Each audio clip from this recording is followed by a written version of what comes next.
Salutations, ladies and gentlemen. This is Ragebeard Online. I'm your host, Ragebeard, and this is Oxygen Not Included, Episode 3, or should I say, Episode 1, because I'm erasing those last two, because we've got this new thermal upgrade, and honestly, it looks too fun to not play. For any of y'all who are here for the last two videos, which, honestly, we didn't get too far, you'll know that we've had a lot of problems with water management and just general overall sustainability. A thermal upgrade should help with that, and also it applies to exciting new biomes. The frost biome, which, well, pretty much just cold, and the magma biome, which is the exact opposite, if you couldn't tell by the term magma. Also, the background here, a lot different. You got a lot more dupes working on the systems. Look at this little guy. Look at this little. I won't be racist here. This little Irish bastard. You know, reminds me of mom. All right, so let's get into a game. We're gonna go for a new game. Boom. Let's see what kind of people we got.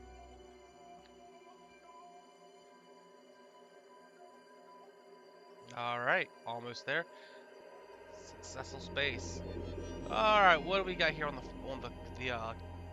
cooker? Yokel. All right, that is no good because one of the very first things we want to do is get our research out of the way. Outside that, their stats overall aren't too, like, he's okay.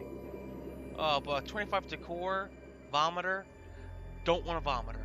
Vomiters, they sound like it's not that big a thing. Destructive sounds like it's a really bad thing. But a vomiter, when they're stressed out, they just make a mess everywhere. And if any of the other dupes walk in the mess that these guys make, it's bad news. They start getting stressed out, and they start getting all crazy. So I'll be right back with new dupes. Alright, and we're back. It may have felt like a few seconds for you, but it was several minutes for me. But eventually we did come across 3 excellent dupes. I kept Ruby here. Ruby's got some pretty decent stats overall. The Yokel's not that terrible because he's going to be most of the work. The workforce of the colony. The destructive stress response, not a terrible thing. To core 15, also not awful. And with Twinkle Toes, he has a high athletic speed, which is a really nice thing. And what's it say about him? This Ruby asks the pressing questions, like, where can I get a leather jacket in space? Those are the pressing questions. Alright, Hassan, let's see what you got. +4 athletics, increases the speed, a decent creativity and a decent learning, and a good tinkering. So these 3 things right here allow machinery and research to be done pretty nicely. Unfortunately, it's a narcoleptic, but that's not a terrible thing. As I mentioned in one of my last videos, being a narcoleptic in this game isn't awful, because if you do fall asleep in somewhere relatively comfortable, it actually reduces their stress. Over here we have Trav, which, I mean, look at them stats. They speak for himself. This guy is just all around good. A high creativity, which means it's good with the artsy things, but at the same time, decent stats in all the other areas, which means he can help out with research and with general digging and all the other stuff. The only thing about him is his irritable bowels, which isn't too terrible. And again, all of them destructive responses, because breaking things is a lot easier to fix than cleaning up things. Because every time you send a dupe to clean up one of these messes they make, they all start stressing out. Alright, so let's name the place. I'm gonna name it Numbers. Oop, that's spelled wrong. Numbers. And with that name, I'm going to name these guys Numbers. You, Hassan, are now 1.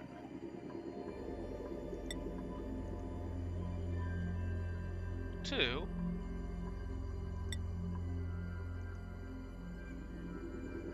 and 3. That's going to drive somebody crazy. And I love it. Alright, let's see the kind of world we're in. Oh boy. Already we're tossed into an interesting environment. Don't got a lot of space around here. Let's click the overlay and see if oh, there you go, right there. I see a lot of cold here, and then some decent temperatures, which leads me to believe that this right here is an ice biome, and over here, and most likely over here as well, there is a I'm not gonna say a magma biome, but a little bit of extra heat. So let's find out. First things first, get the dig on.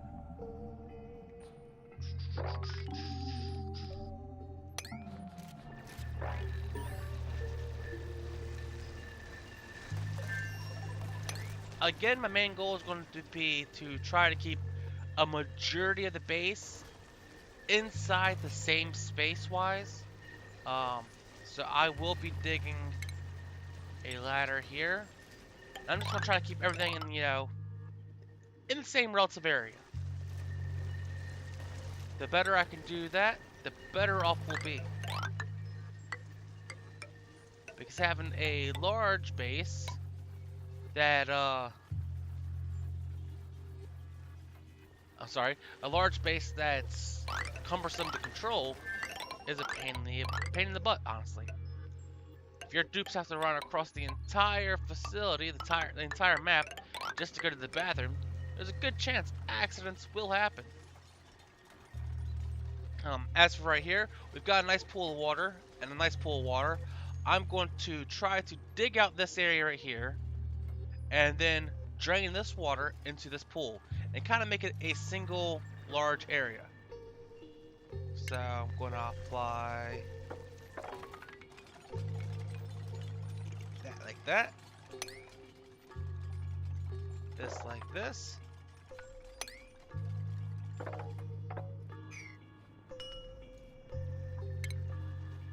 And that like that. Now the trick to doing areas like this is assigning proper levels of importance. Oh, I'm out of materials. They're working on that right now. Proper levels of importance. So you take the priority here, and you start with like a level 8, and you apply it to the top 4 layers because they can work to a certain depth, a certain height, and then you get down to the next level. 7s. And then 6s. And what this does is this ensures they will work this top area right here before any of the other areas. Ah man, they are using materials just as fast as we can harvest them. So anyway, once this area is all done here, I will break this wall and have the water drain into this pool. And yes, we do have a frost biome over here. This light blue is normally a sign of it. So I'll be, oh look, a perfectly square reservoir just for us. I'll be right back after we got some product done. And welcome back, guys. Now I haven't got too much done here, but what I have gotten done is I have dug most of the area that I'm looking for, and I have found a geyser. Now this is a super important item. What the geyser allows you to do is constantly produce water. It builds up pressure, and it produces spoiling hot water regularly. And with that, it means we have pretty much a source of infinite water. The second thing we have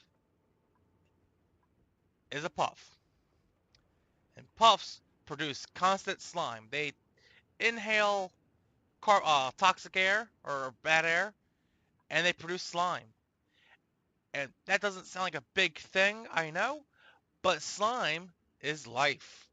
Slime allows you to produce algae, and the more algae you have, the better off you are. Algae you can then use to make terrariums for breathing. You can use algae to make food. Uh, and those are the most important things. Algae terrariums allow you to also. Oh, slime also allows you to produce contaminated water because you turn algae into turn slime into algae, which has a byproduct of contaminated water. And with the subject on the subject of contaminated water, man, I cannot speak today. I am recording this video at 4 o'clock in the morning, and I'm not no, not the best state of mind for recording videos. Definitely not the best state of mind to record a video. Anyway, uh, on the subject of contaminated water, I do believe we have found the perfect place to place our contaminated water source.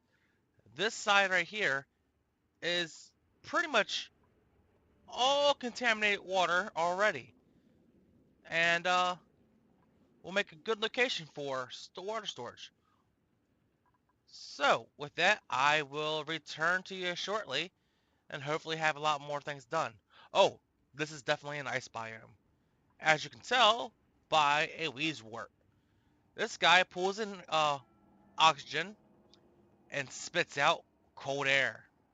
And it is a wonderful thing because food does degrade and our duplicates are sensitive to temperature changes. Look at them eating. Happy little bastards. Alright, I'll be right back with some more work done. Alright, and we have a new dupe available.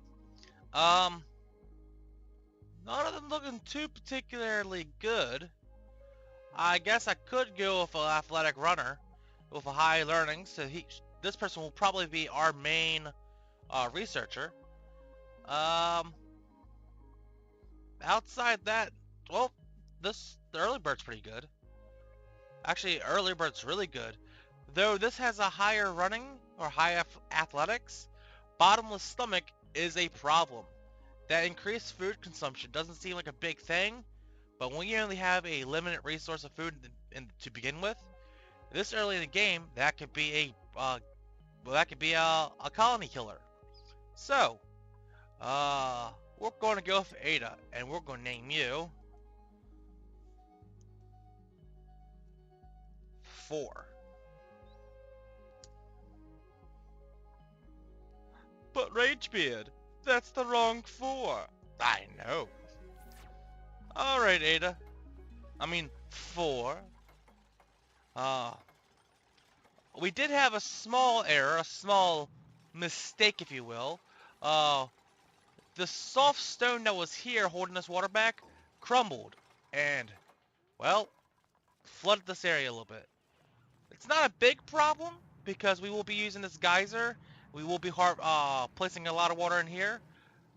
But eventually I want to try to, well, initially I want to try to keep this area relatively separated, avoiding contaminated water being mixed in with non-contaminated water, because that just makes things difficult.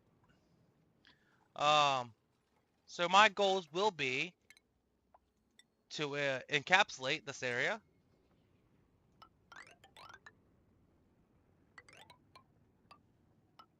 and to click this button and cancel this building. Encapsulate this area, and generally I'm trying to make this whole thing our reservoir. This is where our good water will be, and this is where our bad water will be. That being said, I noticed there's a fair share of bad water over in this area, and it will take some effort and time to get that over here. Now this geyser, aside from making boiling water, it also makes clean water. This is an infinite source of clean, fresh water, which is wonderful. And being this close to a chilled biome, we can pretty easily have a pipe running from here, through here, and into our water source, which will give us fresh, clean, cold water. Oh, and look at that, we've got several hatches. Now, the hatches, they eat random material, and they produce coal. A constant, steady source of coal. So if we can get all 4 of these guys into one area, set up a salvage box or a resource box full of full of coal. I mean, a full of dirt. They will eat nothing but the dirt from that box and produce free coal, which is wonderful. It's a wonderful magical thing. So, doing pretty good. Now I gotta see how much time we have left in this video, because I can only produce so much at a time. With only 6 out of 10 minutes used, we have plenty of time to do other things together. So I'm going to toss up another ladder, going this way. I don't want to destroy this quite yet. These oxalites are wonderful sources of free air. Um, hmm, that is a lot of contaminated water. And a lot of ice biome. I'm going to try to make this our refrigerating system. What I'll probably do is I'll probably wall off this area, apply some insulated block to this area, drill a hole straight down, and let the cold air just be pumped constantly through natural air rotation into this area. Probably drill a hole straight down to where this wart is. So this wart will breathe in warm air as it comes in and push out cool air because physics.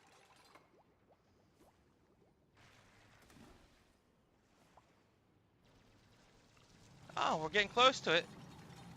How hot is it there? That's actually maybe a super... Oh, that is scorching hot. Everything else is tempered. This area here is nice and cool. Perfect for our dupes. But this area is very, very hot. So we gotta be careful with that, because they can get hurt. Yeah, look at that. Oxygen overlay, too. This is all carbon monoxide. I gotta work on that. Oxygenator's working its heart out.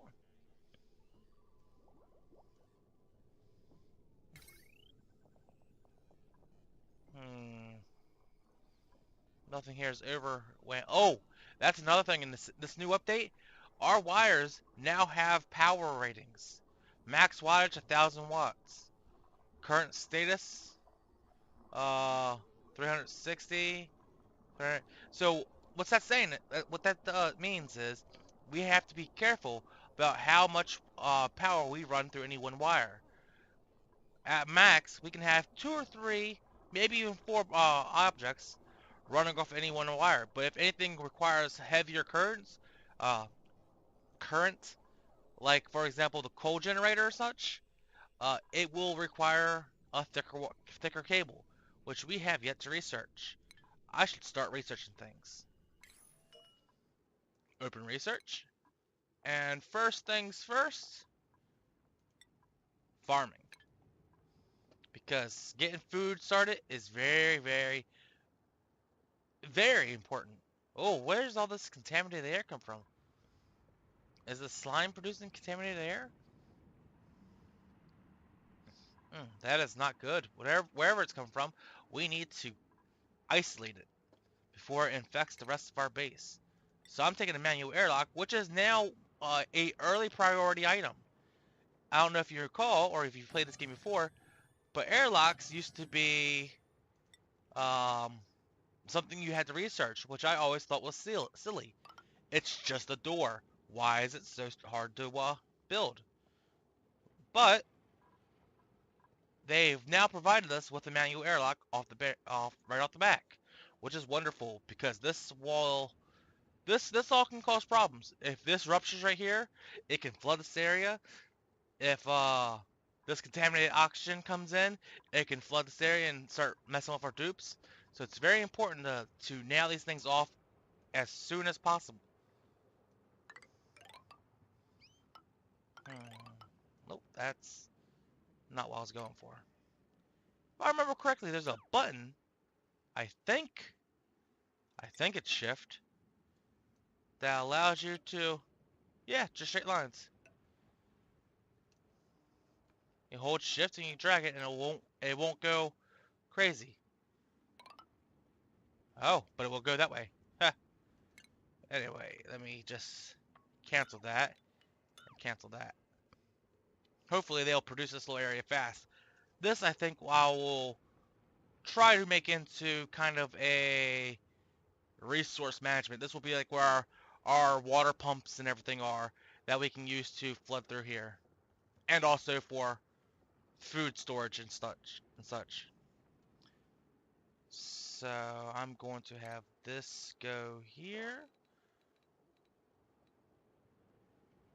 How am I going to do this?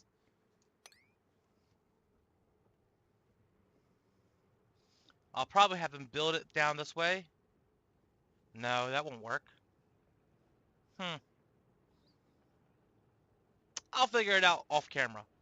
Anyway, I'll be right back. Look at our little dupes. Working, doing their job efficiently. Making mush and science and power. But mostly mush. Because that's disgusting. Very convenient that it's right next to the bathroom. Given how it looks. And the fact that it can cause diarrhea. Alright, number 2, you can stop running. Oh. So, okay. That's one way to get off. That's one way to, be safe. Pretty sure OSHA would have problems with all of this. Anyway. So far, we have separated our geyser into a nice little area for the water to build up into. It is still incredibly hot down here, which makes me worry about whether or not these power cords will survive, because these power cords do not handle heat very well. Melting point 1000. What's this temperature of this water at? It's not too bad. These cords can handle 1000 centigrade. Okay, that's not terrible. They can manage it. The slime, however, is polluting the air. Also, I figured out what was causing it. Slime when it's whole doesn't seem to cause problems, but slime chunks emit polluted oxygen, and that is bad. So what I'm going to do is I'm going to set a high priority to having these, at least one of these constructed, and then once it's finished constructed, I'm going to make it into a slime box, and its whole objective will be to produce slime. Also, I've decided that I am going to try to make this, aside from its original intended purpose of being a thoroughfare for the cooling agent and a good access point to this contaminated water, I've decided I'm also going to make, oh, that's new. I'm also going to make this area into our slime converging area. So this area will be full of contaminated oxygen and nastiness, being that it's already kind of full of contaminated oxygen and nastiness.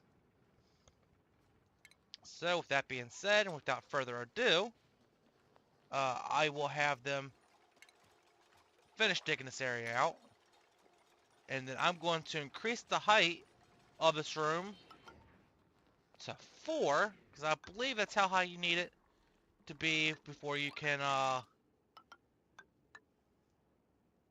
before you can work your slime or your algae slime converters. That's the word I'm looking for. Man, I am really not in the mood for speaking today. Alright, consumables? No, it's under organic slime. Put a big old check mark next to that. Actually, you know what? I could put everything in here for right now, because it doesn't really matter. It's all going to be in this area. For now, at least. And then put a heavy prioritization on sweeping up the slime. Because also, a clean area does help the dupes out. They feel a little bit more relaxed and a little bit more at home in clean areas. Alright, little buddies, you all get to work.